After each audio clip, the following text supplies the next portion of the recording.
Garrett doesn't...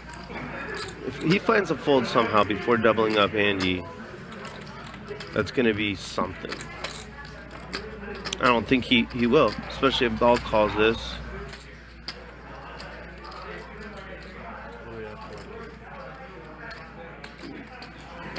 Just a call.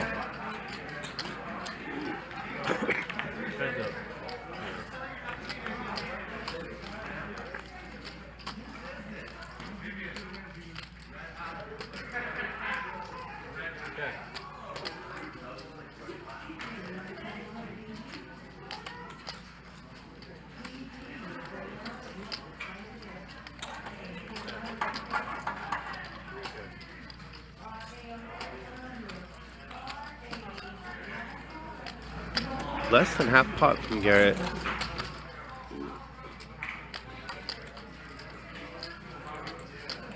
And he's going to raise now, which is interesting. 8,400.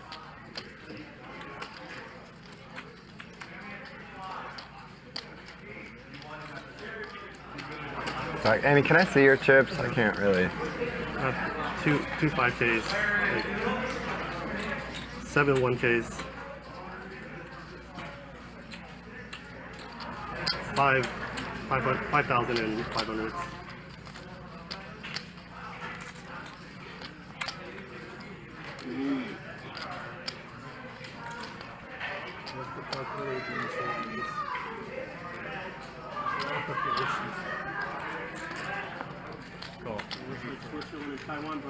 Oh, I just have a feeling Garrett's not going to double up Andy here. All right, it's Garrett and Andy. It's lots of action. They actually have hands. We've seen this scenario crop up between these guys over and over again. Sometimes they don't really have anything. For sure. This time they got the big guns. Of course, Andy's guns are a little bit bigger than Garrett's as far as hands are concerned, poker hands. I don't know about You're not talking about their armories? Oh, physique. no, I think Garrett's got some guns on him, you know? Yeah, Garrett's the Ed Hockley of live at the... He's actually Hustler. Ed Hockley's cousin. Did you know that? I did not know that. Neither did I. I just made it up. Anyway, Yeah, here we are. obviously. Let's talk about pre-flop real quick. Garrett 4-betting makes plenty of sense. Of course. Andy gets to close the action after Gal folds. I think that makes a big difference in his decision. You kind of like a 5-bet, a little bit more than a call is, Andy, right? Yes, I do. So on one level, look, it's possible Andy has no 5 bets at all in his range, right? And calling with aces here would imply that's possible. At the same point, Garrett's the kind of guy who is going to put in a bunch of cold 4-bets. We've seen him do it when these guys are this deep. If Andy can't threaten a 5-bet and Garrett knows that, it makes it so much easier to 4-bet bluff, because you never and to 4-bet, by the way, with good but not great hands too. Like you can 4-bet, cold 4-bet tens and stuff like that if you know you're never going to get blown off the hand. Right. And you get to see flops and stuff like that. I can't imagine that's Andy's overall strategy to never 5-bet. I'm not saying it is. And I think he does certainly have to call sometimes with aces here, no question. But I think he should lean towards aces being in his 5-betting range and having a 5-betting Well, range. we might have just landed on the combo that he doesn't 5-bet. We Correct. don't really know what the situation is, but I definitely understand your reasoning. As we can see, it would certainly generate more income for Andy. Yes. More expected value, at least. I agree. But So does I everyone think else. it's fine to flat with some frequency with aces. No question. And that's where we find ourselves. Sure. We get the kind of orphan flop. Neither player is likely to hit this flop too frequently. I guess Garrett could have ace-5 suited sometimes. Maybe Andy can have a suited 5, like 5-6. We're not sure. He's pretty loose. He can certainly have 9s full more than Garrett can. It seems like it, yes. Yeah. But overall, it's mostly overpair against overpair when the players both have value. Andy checking makes lots of sense. Garrett's going to bet this board almost 100% of the time. Yep. Garrett betting makes plenty of sense. We talked about on our podcast briefly how if it was against an unknown player in a situation that wasn't iterated like this with Garrett and Andy, maybe Garrett should bet big, just trying to maximize value against all the overpairs before any scare cards come. And to be clear, Garrett and Andy play each other in Live at the Bike and the Hustler Casino game and probably lots of other games where they're 1,000 blinds or more deep all the frickin' time. So it very much is Grant is saying a deeply iterated game. Right. So he has to be balanced, which I think is why he goes with the sizing on this board that makes sense for this dry board. Yeah. Of 3K. That's right. Let's talk about Andy's check raise. Okay. A lot of people will bristle at the idea of check raising with what feels like one pair, even though it's technically 2 pair. Yeah. It feels like one pair with aces. It's not really a thing that good players do that frequently. But this might be a situation where it makes a lot of sense, right? I think so. I mean, while Garrett certainly has some 4-bet bluffs pre-flop, and which would continue now, he also has all the overpairs And there's a bunch of them, right? Tens, jacks, queens, kings. Yeah. We see actually has kings. All of those are calling for sure if we check raise, like 100%. And we could potentially win a huge pot off those, right? Like, as you can see, we're lined up to win a huge pot right now. We want to increase this pot size right now while the board is still pretty innocuous. Like, there's very little for Garrett to be afraid of. Okay, pocket nines, but that's it. From Garrett's point of view, obviously a little bit of aces too, but like Garrett's got a very strong hand, and all his overpairs are going to look pretty strong, especially against Andy, who has been known to make some weird raises post flop. Yep. We just have to find balance for this raise if we're going to do it. Yeah. And as Andy, this is going to play into it big later. Yeah. Trust me, this is going to be a big deal. We think it's possible he's doing some equity denial type raises, just like with a 9, like 9-10 suited or pocket 10s, just to deny equity, not expecting to fold out a better hand ever. Right. And maybe he has some pure bluffs too, like 7-8 suited, stuff like that. Not really sure, but we imagine Andy has some level of balance for this. At least some. And then, of course, Garrett's decision is easy as pie. You just can't do anything but call here with kings. Yeah, you're like, well, I'm already losing to most, if not all, of the value. Yep. Most of it, but maybe not all of it if Andy's got some of these equity denial things. Right. And obviously, I'm destroying the bluffs. You want to destroy some bluffs? Or just be nice to them. Either way, do it on Nitrogen Sports. You know what I'm saying? That's the place to play poker online. All the kids are doing it. All the kids use the link in our pinned tweet because then they get access to our monthly tournament that has a guaranteed overlay. That means there's free money in the pot. The expected value is immense. Insane. Get in there, get you some poker. We'll see you there. Okay.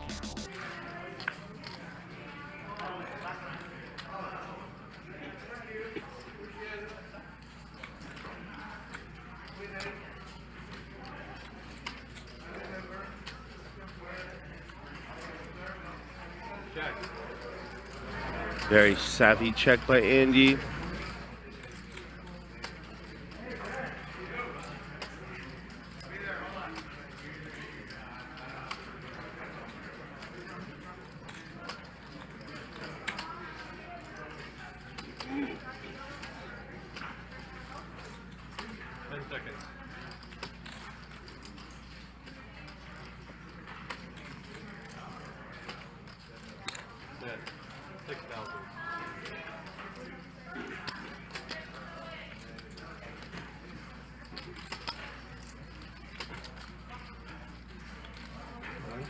All in?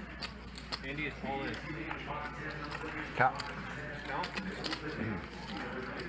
Alright, I'm bringing the 6,000 first. What an interesting hand. Probably gotta pay this off, right?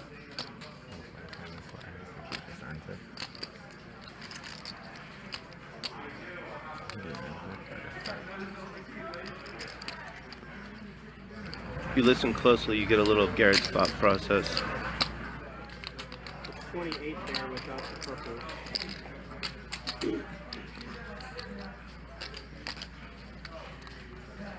What happened to my 6,000? I brought it in. Okay. I brought Okay. 6,000. What's under 30K? 29. Good, it's 30K exactly. 30K even. 30K even.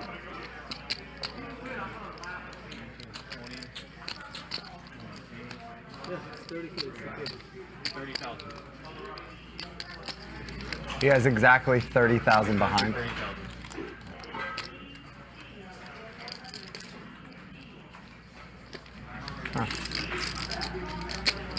Oh, really interesting one. All sorts of interesting parts about this one. Huh. True. Huh. 10 seconds. Wow. That's fair. What do you do?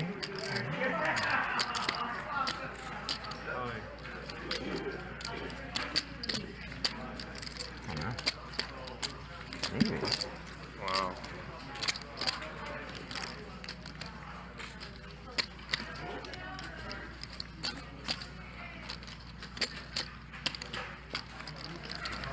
Huh. What do I want to do here? Fucking A.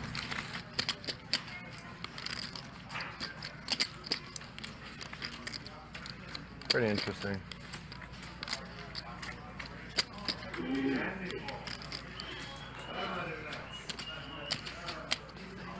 He's gonna fold.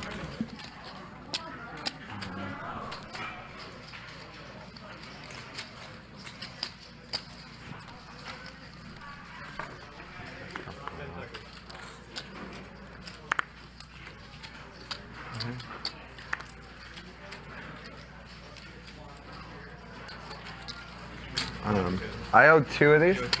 Okay. Thanks.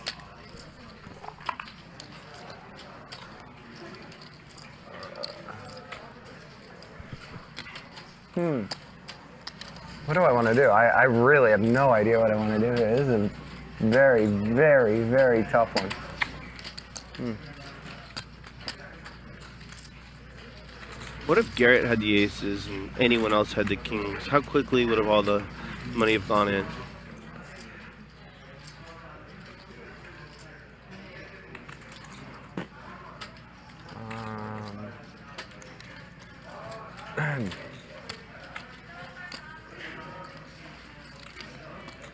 What do I want to do? Apologize, guys. Take your time. This is a tough one. Those are your Sorry. chips. Do with them what you will. Sorry. For next week, thank you for. Fuck, I don't know.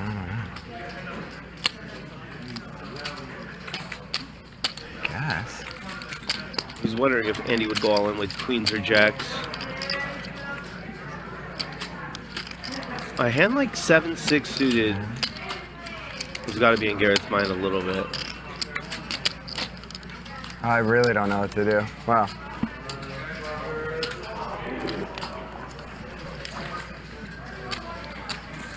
Andy, of course, cannot have ace-5 of clubs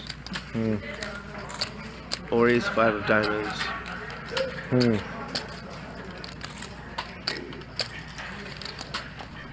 I don't know. I keep changing my mind. All right.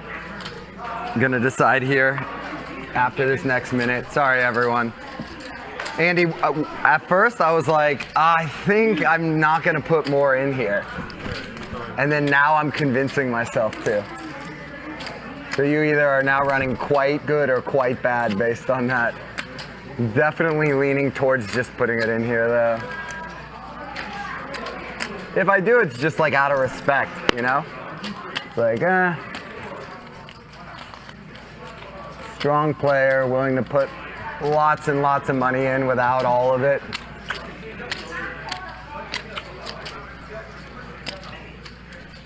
I don't know. Fuck, can't decide. Huh.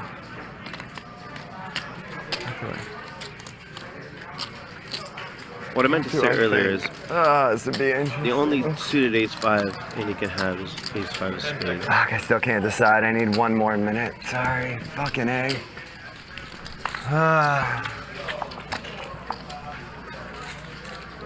What do I want to do? This is taking way too long, too. I just keep changing my mind.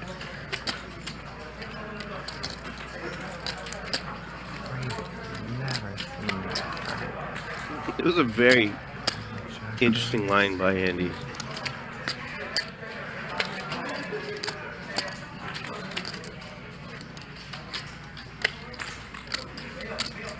I mean, you really think I'm gonna fold a hand like that? Or you're just like, fuck it, fuck him, I'm wagering all my discs. Garrett probably feels a little under-repped with his small sizing. All right, now I'm gonna change my mind again. Now I'm leaning heavily towards not putting it in there. Heavily, Andy, 10 more seconds. 10 seconds. Heavily leaning towards not putting any more in there now. Jesus, he got there. He got to the right decision. Shit. Show it if it's a God bless. Impressive fold from Garrett there. Not many players are going to be able to pull the trigger on a fold with kings in this spot. For sure. Entitlement tilt alone will put those chips in for a lot of players. This is actually potentially a lot more complex than it looks, even though it's already relatively complex.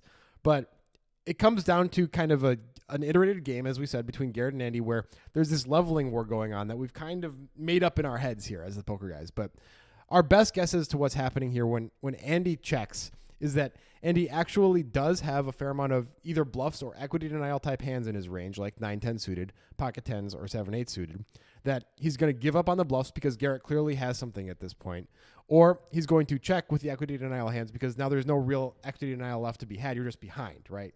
You've taken your equity denial shot, and now it's over. Yeah, so like when you have 10-9 and you've raised the flop, when Garrett calls, he's not calling with ace-queen. He's Right. calling with 10s, jacks, queens, kings, aces. Yeah. You're losing. You probably can't get him to fold. Right. So Andy is trying to represent those types of hands. And maybe he's doing a pretty good job because when Garrett bets 6K, this is a tiny bet. It's a quarter of the pot. Betting 6K with kings. This does not look geared to get queens to call, right? It looks geared to get even weaker equity denial hands to call, the ones that are really giving up. But he's like, I'm giving you a good enough price with your 8-9 suited. You have to stay in this pot with me, Andy. You know what I mean? Like, otherwise, why would you bet as Garrett if you're not really trying to do that? Yeah, it seems like as Garrett, we'd either bet more to try and get called by queens and jacks and 10s. Yeah. Or we would check. Betting this tiny amount doesn't seem to do a whole lot for anybody. Like, what was the point of that? Like, you'd bet enough so that way you can make a big bet on the river and you'd increase the pot size. I think 6K is just so weirdly small. It feels like it's either trying to induce a bluff or it's trying to get value out of those one pair hands. Well, like it's certainly you're saying. not trying to induce a bluff as we see Garrett ultimately Yes. folds. Yes. So it seems like this is just, by the way, again, our best guess. That Garrett recognizes that Andy is capable of these equity denial check raises on the flop, would now play them as a check, and Garrett is trying to eke a little extra value out of those hands. The thing that's so interesting for me about Garrett being able to figure this all out, assuming this was actually what happened, is that I'm surprised Andy even checked in the first place. I would think he's betting almost all of his strong value on the turn with a 1.5 to 1 stack to pot ratio. You can almost always get it in very comfortably by the river.